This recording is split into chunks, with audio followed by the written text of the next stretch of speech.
যারা বলে হাদিস জাল হয় না তাদের আকীদা খারাপ। হাদিস জাল মানুষ করে। জাল হাদিস নেবেন? বলি কয়েকটা হাদিস জাল। ওমর রাদিয়াল্লাহু আনহু একজন মুসলিম ব্যক্তিকে হত্যা করেছিলেন। হাদিসটা আসছে সহিহ বুখারী 319 পৃষ্ঠায়, ফালা ওয়া রাব্বিকা লা ইউমিনুনা হাত্তা ইউহাক্কিমুকা ফীমা শাজারা বাইনাহুম। এই আয়াতের শানে নজুল বলতে গিয়ে বলা হয়, একজন ইহুদি আর একজন মুসলিম জমিতে পানি দেওয়া নিয়ে দ্বন্দ্ব লেগেছে। মুহাম্মদ সাল্লাল্লাহু আলাইহি ওয়াসাল্লামের কাছে গেলেন, তখন বললেন আব্দুল্লাহ বিন জুবায়ের আগে পানি পাবে।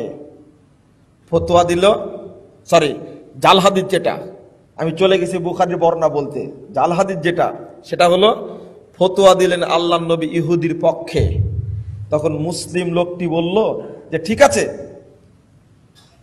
আর একজন বিচারক আছে, চলো তার কাছে যাই। তিনি কে?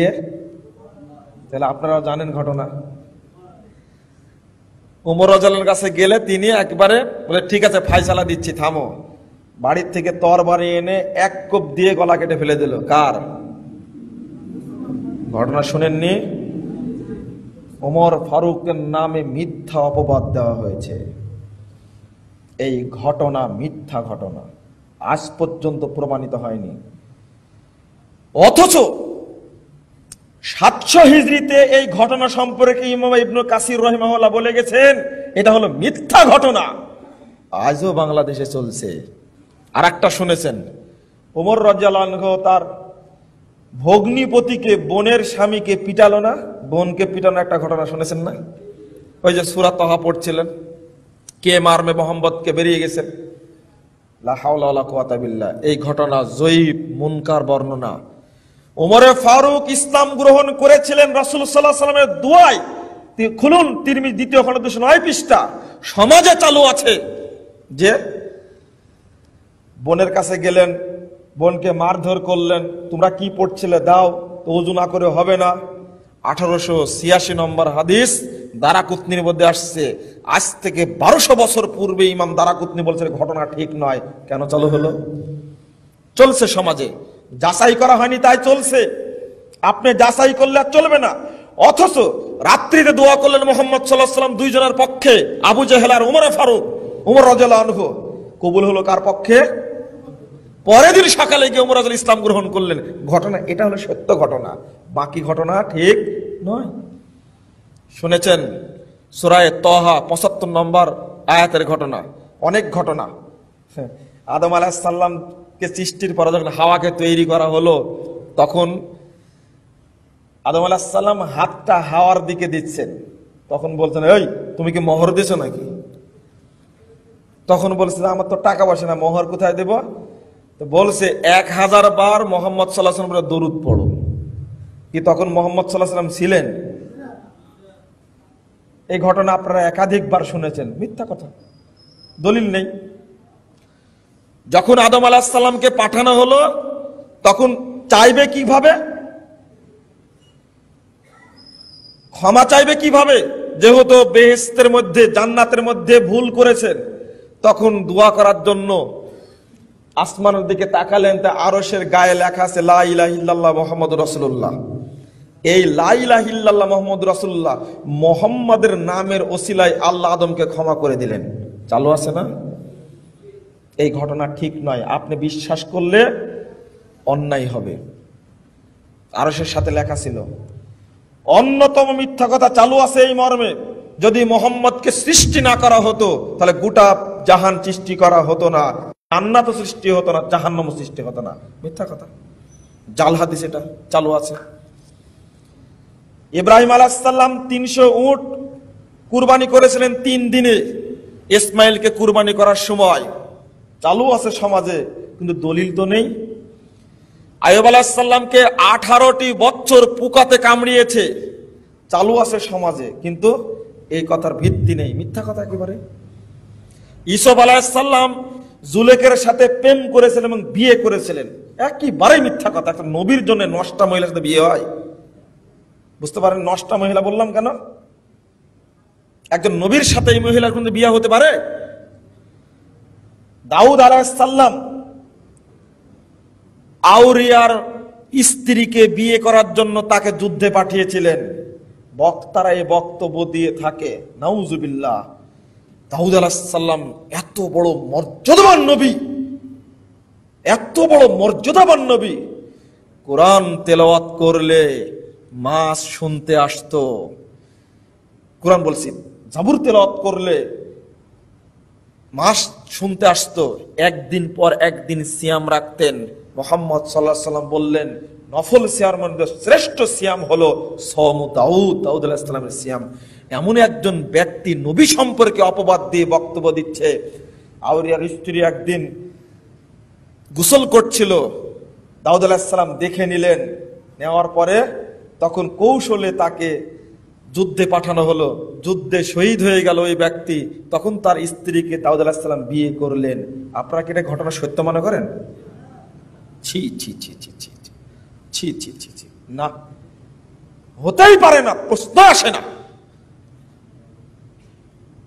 নবীদের সম্পর্কে যে এত মিথ্যা কথা চালু আছে।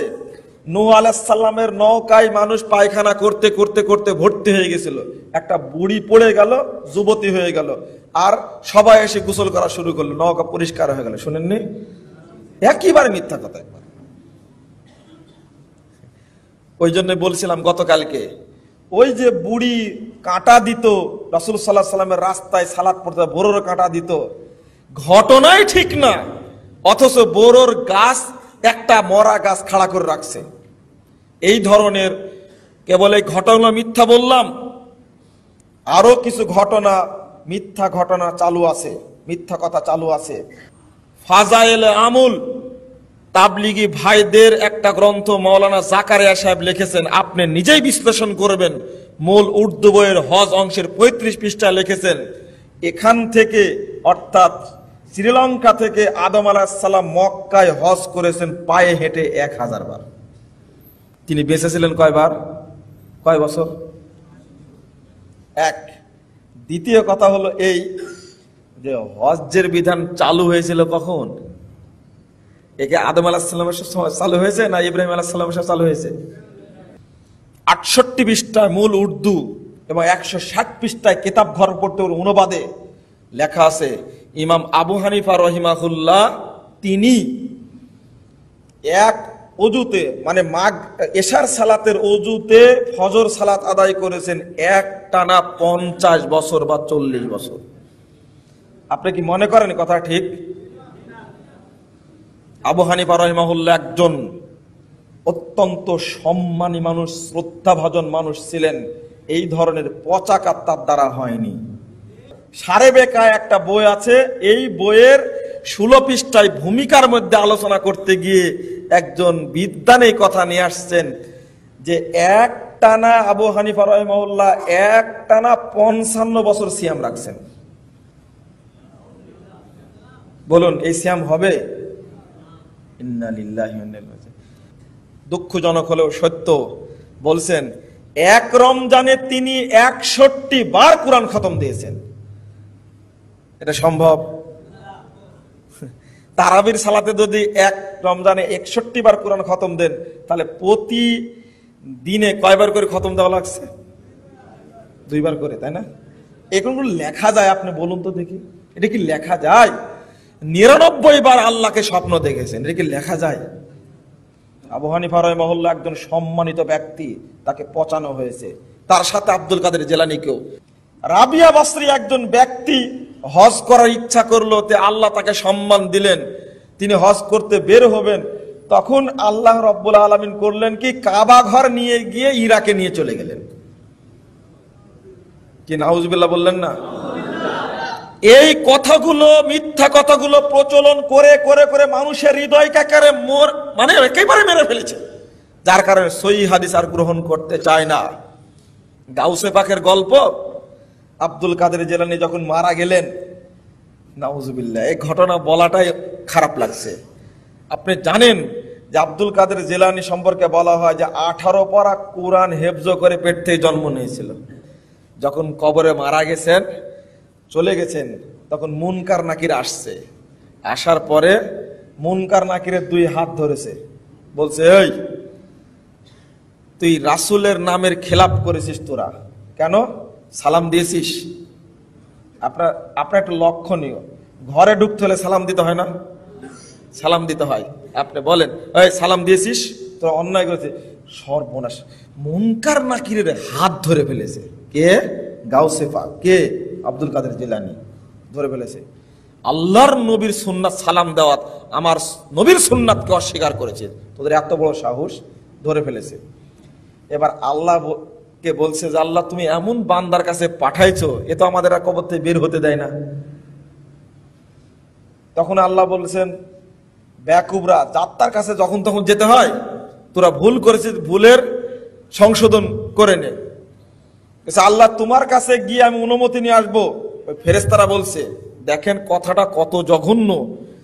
যখন চলে যাচ্ছে বলছে, না তোরা আল্লাহর কাছে যাবি না, আর আসবি না, তোরা পালাবি। তোরা বল আমার কাছে ওয়াদা কর, আজ থেকে নিয়ে কিয়ামত পর্যন্ত আমার যত মুরিদান পৃথিবীতে আসবে তাদের কবরে আসবি কিনা বল। প্রথম কথা হলো এই কবরের প্রশ্ন উত্তর সম্পর্কে পৃথিবীর কোনো লোক কি জানতে পারে? তৈরি হলো কিভাবে? ওই বক্তাকে আপনারা এই দেশে টাকা খরচ করে নিয়েও আসেন, বলে দিলাম স্পষ্ট, ভাবতে হবে। বলছে কে? ওরে বেটা, গাউসে পাকের নাম জপিলে আল্লাহ পাওয়া যায়।